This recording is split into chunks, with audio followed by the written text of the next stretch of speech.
Krishna Chaitanya Prabhu Nityananda Shri Advaita Gadadhar Sivasadi Gaurabhakta. And now chapter 12, The Devotee. Shri Krishna Chaitanya Prabhu Nityananda Shri Advaita Gadadhar Sivasadi Gaurabhakta. A person in Krishna consciousness who is fully devoted to the transcendental loving service of the Lord develops all the godly qualities of the demigods. There are many divine qualities, but Lord Chaitanya describes only some of them to Sanatana Goswami. A devotee of the Lord is always kind to everyone, and he does not pick quarrels. His interest is in the essence of life, which is spiritual.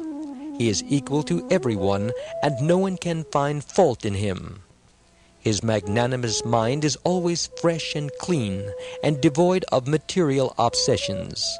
He is a benefactor to all living entities, and is peaceful and always surrendered to Krishna. He has no material desires. He is very humble, and is fixed in his purpose. He is victorious over the 6 material qualities, such as lust and anger, and he does not eat more than he needs. He is always sane and is respectful to others, but he does not require respect for himself. He is grave and merciful, friendly, poetic, expert, and silent. There is also a description of the devotee of the Lord in Srimad Bhagavatam, Canto 3, Chapter 25, Verse 21, wherein he is said to be always tolerant and merciful. A friend to all living entities, he has no enemies. He is peaceful, and he possesses all good qualities. These are but a few of the characteristics of a person in Krishna consciousness. It is also said in Srimad Bhagavatam that if one gets an opportunity to serve a great soul, a Mahatma, his path to liberation is open. However, those who are attached to materialistic persons are on the path of darkness. Those who are actually holy are transcendental, composed, peaceful, friendly to all living entities, and not subject to anger. Simply by association with such holy men, one can become a Krishna-conscious devotee. Indeed, to develop love of Godhead, the association of holy devotees is needed.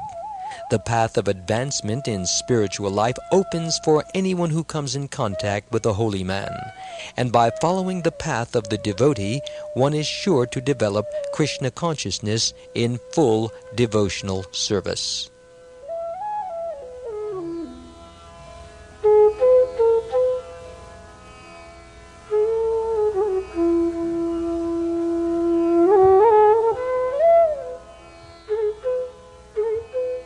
In Srimad Bhagavatam, Canto 11, Chapter 2, Verse 28, Vasudeva, the father of Krishna, asks Narad Muni about the welfare of all living entities, and in reply, Narad Muni quotes a passage from Maharaj Nimi's discussion with the 9 sages. "O holy sages," King Nimi said, "I am just trying to find the path of well-being for all living entities.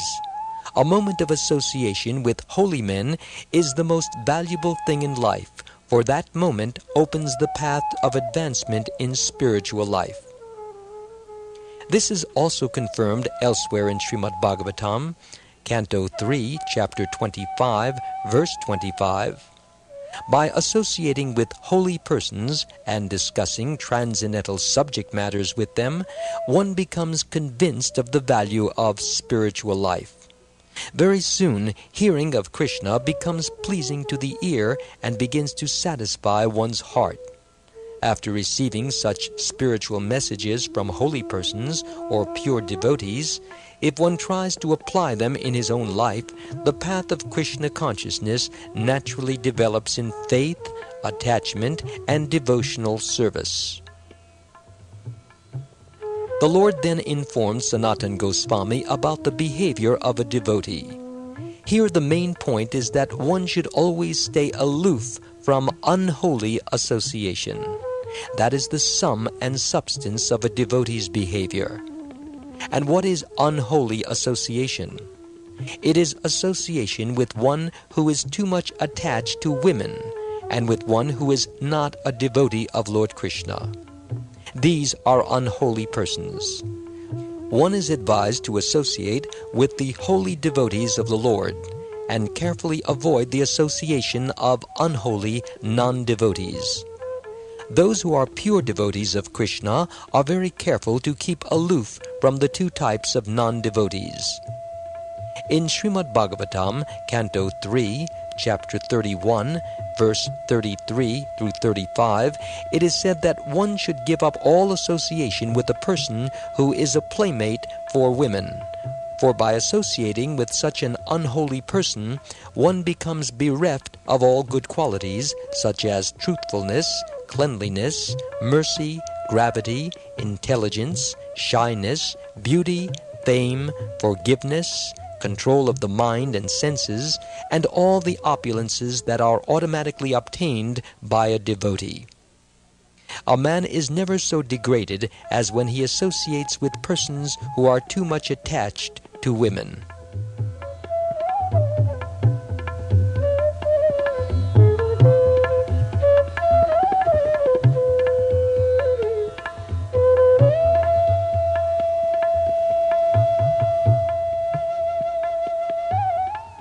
In this regard, Lord Chaitanya also quotes a verse from Katyayana Samhita.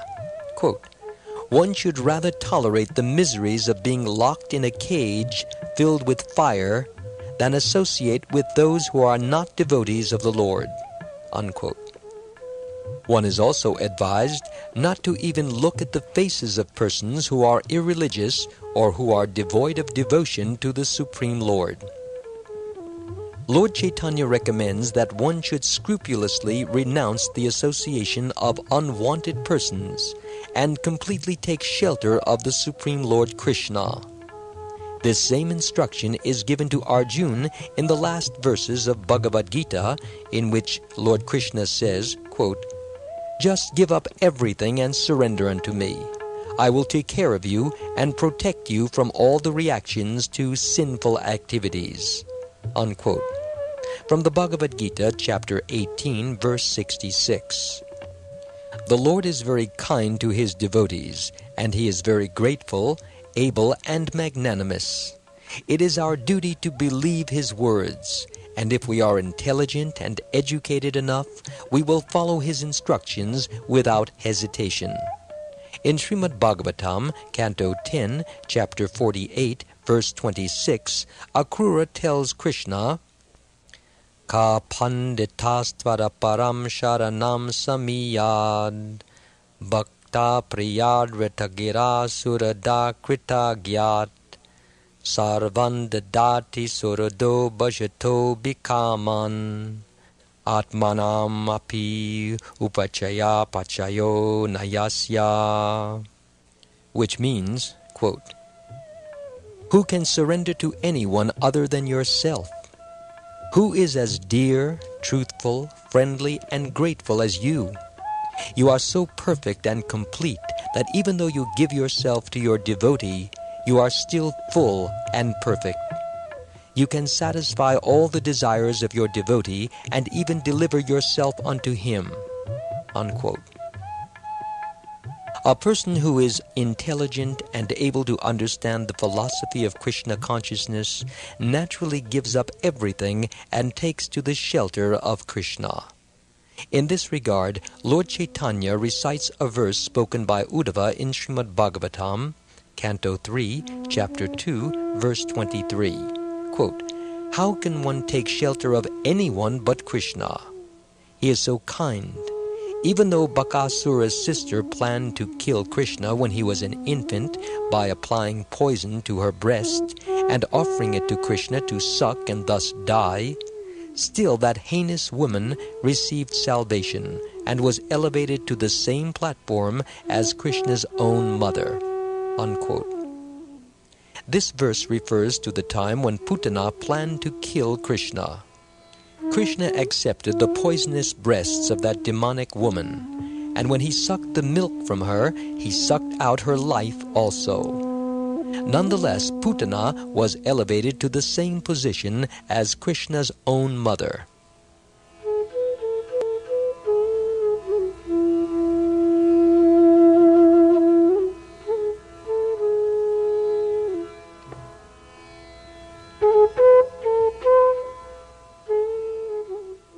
There is no essential difference between a fully surrendered soul and a person in the renounced order of life.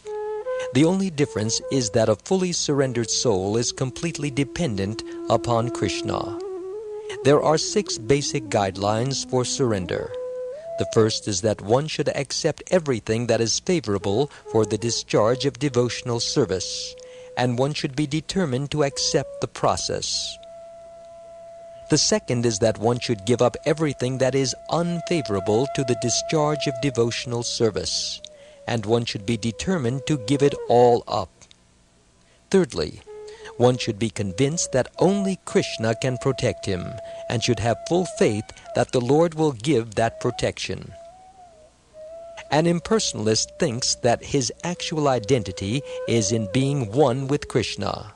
But a devotee does not destroy his identity in this way. He lives with full faith that Krishna will kindly protect him in all respects. Fourthly, a devotee should always accept Krishna as his maintainer. Those who are interested in the fruits of activities generally expect protection from the demigods, but a devotee of Krishna does not look to any demigod for protection. He is fully convinced that Krishna will protect him from all unfavorable circumstances. Fifth, a devotee is always conscious that his desires are not independent. Unless Krishna fulfills them, they cannot be fulfilled. Lastly, one should always think of himself as the most fallen among souls, so that Krishna will take care of him. Such a surrendered soul should take shelter of a holy place like Vrindavan, Mathura, Dwarka, Mayapur, etc., and should surrender himself unto the Lord, saying, "My Lord, from today I am yours. You can protect me or kill me as you like."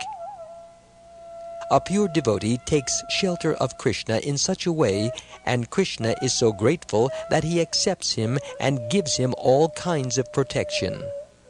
This is confirmed in Srimad Bhagavatam, Canto 11, Chapter 29, verse 34, where it is said that if a person who is about to die takes full shelter of the Supreme Lord and places himself fully under his care, he actually attains immortality and becomes eligible to associate with the Supreme Lord and enjoy transcendental bliss.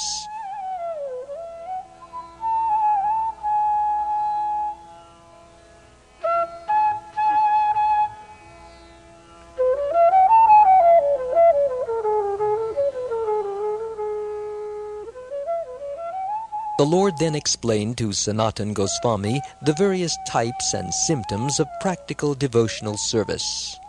When devotional service is performed with our present senses, it is called practical devotional service.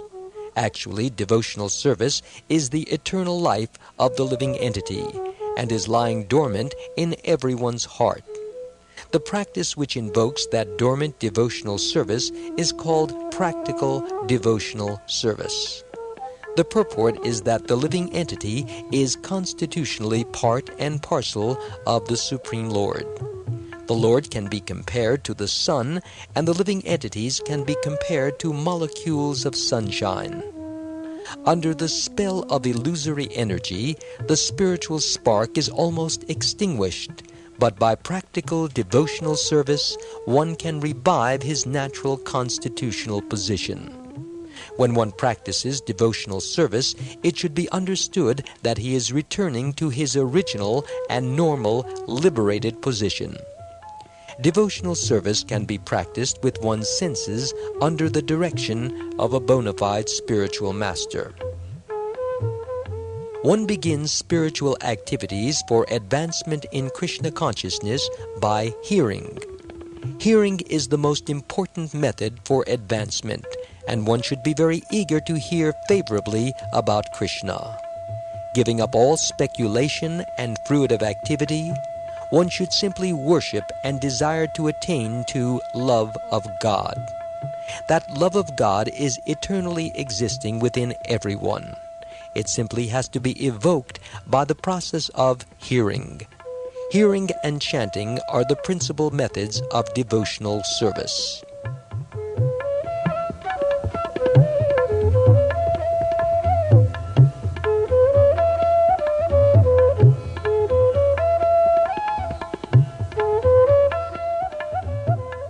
Devotional service may be regulative or affectionate. One who has not developed transcendental affection for Krishna should conduct his life according to the directions and regulations of the scriptures and the spiritual master.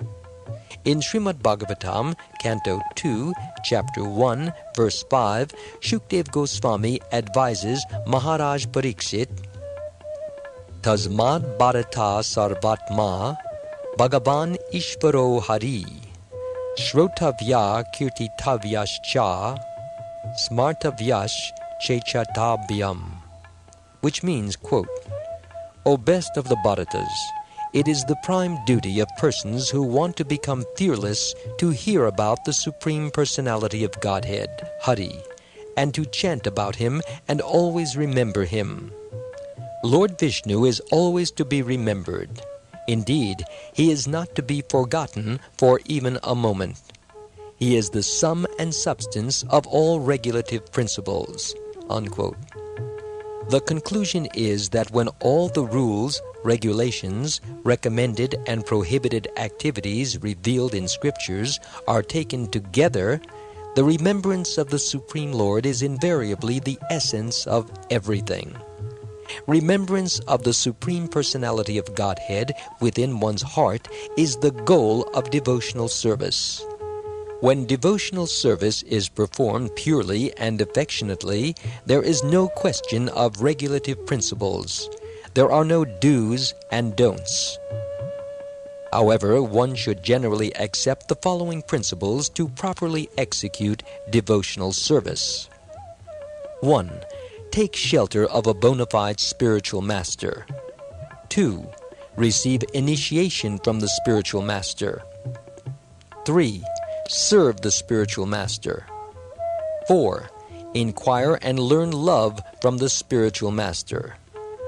5. Follow in the footsteps of holy persons devoted to the transcendental loving service of the Lord. 6. Prepare to give up all kinds of enjoyment and miseries for the satisfaction of Krishna. 7. Live in a place where Krishna had his pastimes. 8. Be satisfied by whatever is sent by Krishna for the maintenance of the body, and hanker for no more. 9. Observe fasting on Ekadashi day. This occurs on the 11th day after the full moon and the 11th day after the new moon. On such days no grains, cereals, or beans are eaten. Simply vegetables and milk are moderately taken, and chanting Hare Krishna and reading scriptures are increased. 10. Show respect to devotees, cows, and sacred trees like the banyan tree.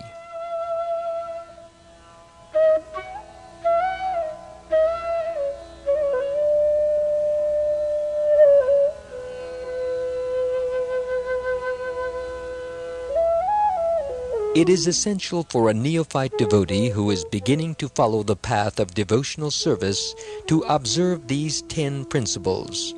One should also try to avoid offenses in serving the Lord and in chanting His holy names. There are 10 kinds of offenses which one can commit while chanting the holy name, and they should be avoided. These offenses are: 1. Blaspheming a devotee of the Lord. 2. Considering the Lord and the demigods on the same level, or thinking that there are many gods. 3.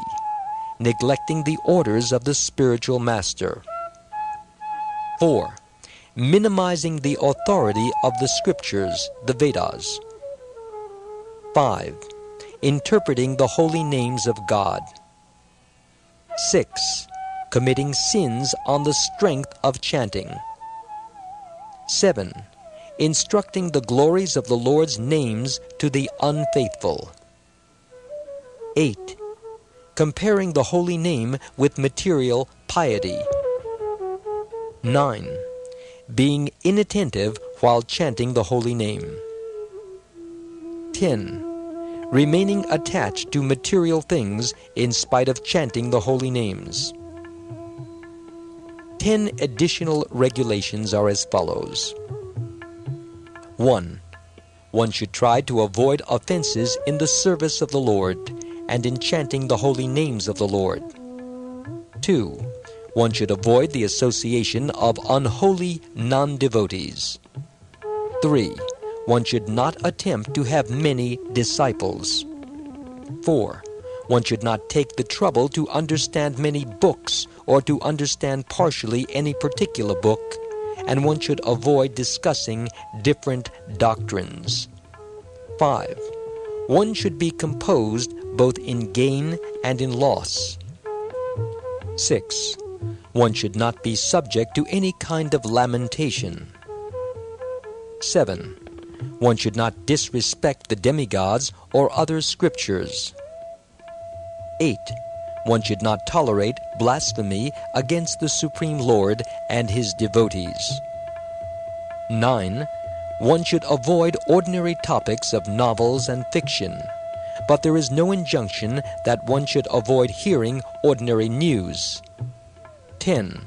One should not give any trouble to any living creature, including a small bug.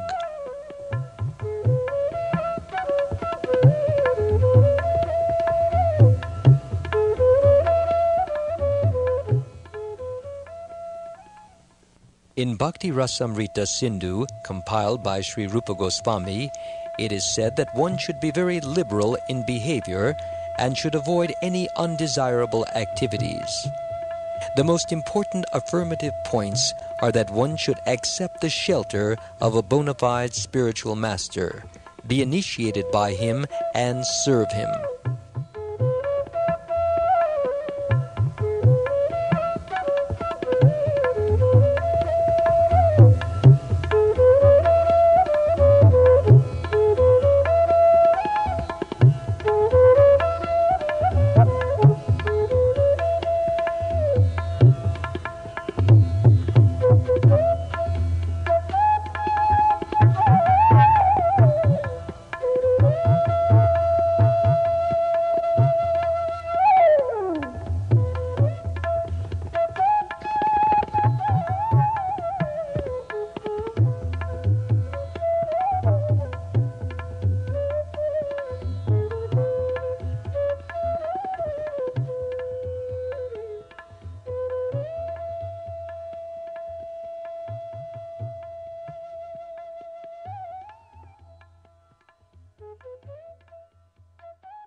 In addition to these, there are 35 items of devotional service, and they can be analyzed as follows. 1. Hearing. 2. Chanting. 3. Remembering. 4. Worshipping. 5. Praying. 6. Serving. 7. Engaging as a servitor. 8. Being friendly. 9. Offering everything. 10. Dancing before the deity. 11. Singing. 12. Informing. 13. Offering obeisances. 14. Standing up to show respect to the devotees. 15. Following a devotee when he gets up to go to the door. 16. Entering the temple of the Lord. 17. Circumambulating the temple of the Lord. 18. Reading prayers. 19.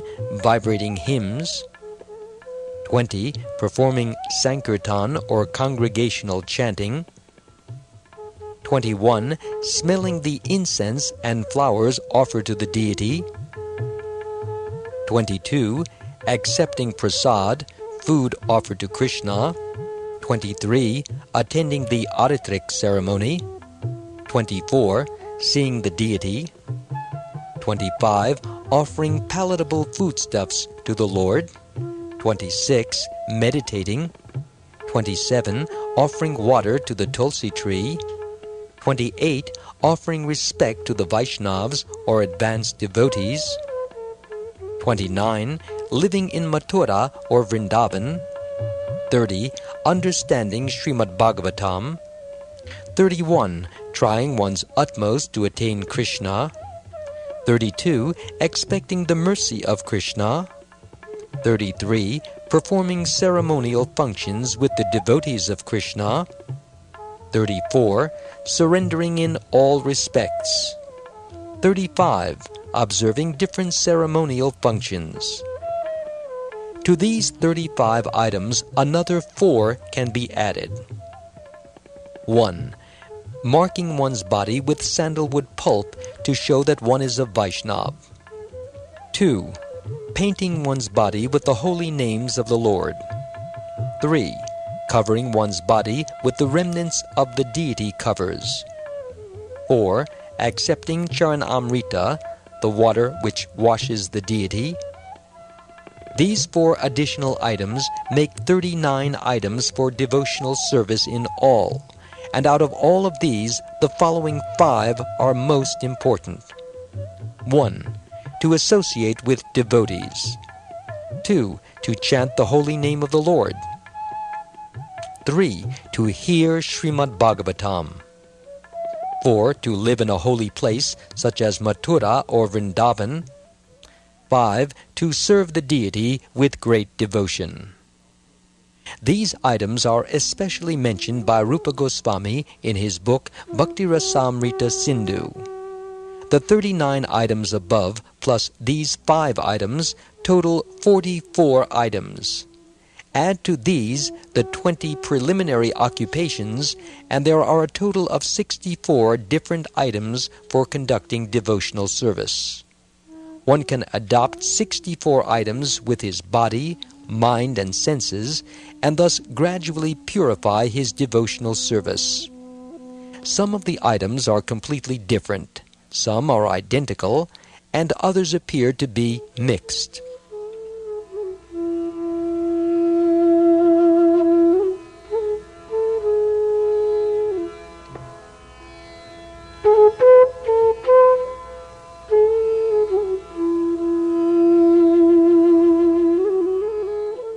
Srila Rupa Goswami has recommended that one live in the association of those who are of the same mentality.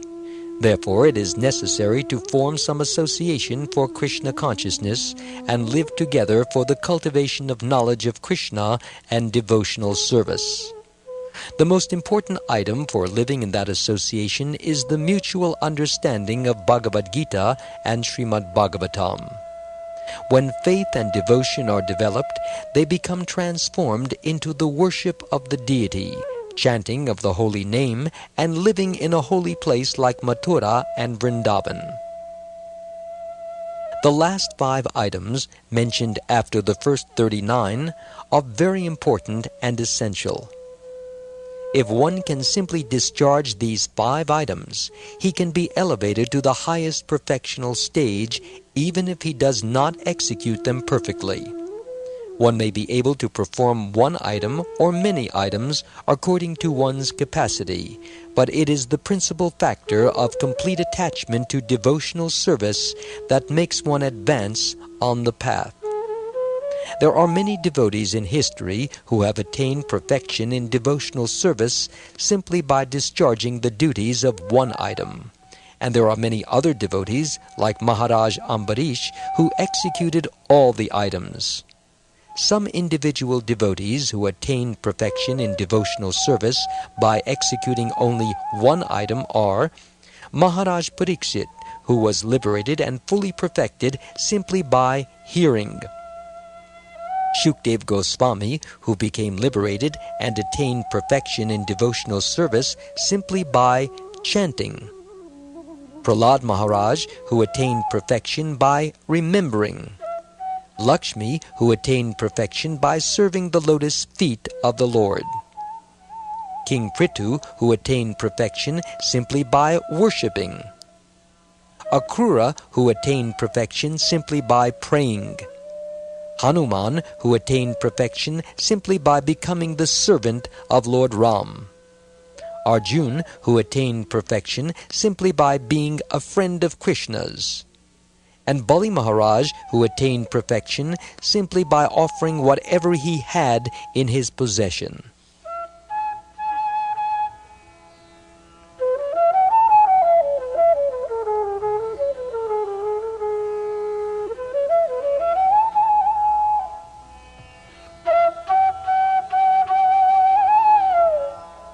As far as Maharaj Ambarish is concerned, he actually performed all the items of devotional service. He first of all engaged his mind upon the lotus feet of Krishna. He engaged his words, his power of speaking, in describing the transcendental qualities of the Supreme Personality of Godhead. He engaged his hands in washing the temple of the deity, his ears in hearing the words of Krishna, and his eyes in beholding the deity.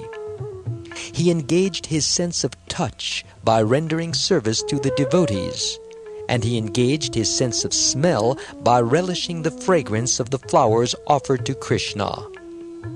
He engaged his tongue in tasting the Tulasi leaves offered to the lotus feet of Krishna, his legs in going to the temple of Krishna, and his head in offering obeisances to the deity of Krishna. Because all his desires and ambitions were thus engaged in the devotional service of the Lord, Maharaj Ambarish is considered the leader in discharging devotional service in all kinds of ways.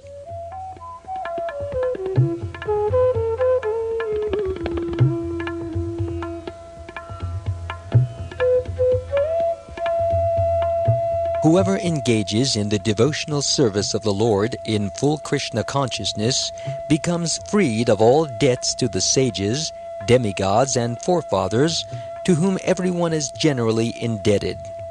This is confirmed in Srimad Bhagavatam, Canto 11, Chapter 5, Verse 41. Devarshi bhutapta nirnam pitranam nakinkaro nayam reni cha rajan sarvatmana ya sharanam sharanyam gato mukundam parihritya kartam, which means, quote, whoever fully engages himself in the service of the Lord, O King, is no longer indebted to the demigods, the sages, other living entities, his relatives, the forefathers, or to any man, unquote.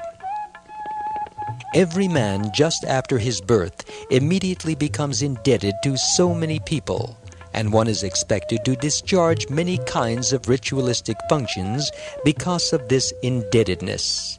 However, if one is fully surrendered unto Krishna, there is no obligation. One becomes free from all debts. It should be carefully noted, however, that when a person gives up all other duties and simply takes to the transcendental service of Krishna, he has no desire and is not subjected to or likely to perform sinful activities. If, however, he performs sinful activities, not willfully but by chance, Krishna gives him all protection. It is not necessary for him to purify himself by any other method, and this is confirmed in Srimad Bhagavatam, Canto 11, Chapter 5, Verse 42. Quote, A devotee who is fully engaged in the transcendental loving service of the Lord is protected by the Supreme Person. But in case he unintentionally commits some sinful activity or is obliged to act sinfully under certain circumstances, God, situated within his heart, gives him all protection." Unquote. The processes of speculative knowledge and renunciation are not actually the chief items for elevation in devotional service. One does not have to take to the principles of non-violence and sense control, although there are rules and regulations for acquiring these qualities in the other processes. Without even practicing these processes, a devotee develops all good qualities simply by discharging devotional service to the Lord.